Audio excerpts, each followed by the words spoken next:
Want to create a logo for your business in just a few clicks? Here's how to do it using Adobe Firefly.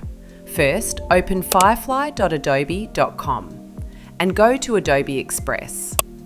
Next, open Quick Actions and select Logo Maker.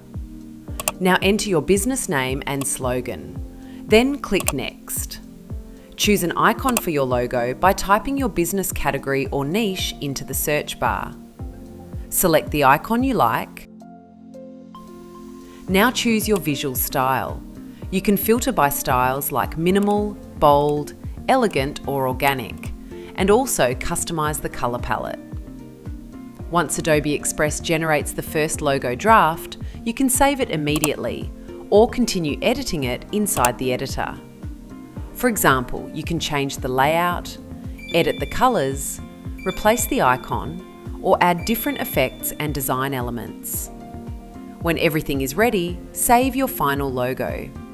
You can use your logo for social media, websites, packaging, business cards, or any future branding materials.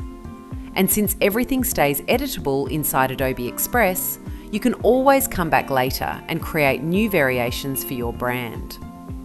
And just like that, you've created a custom logo for your brand using Adobe Firefly in just a few minutes.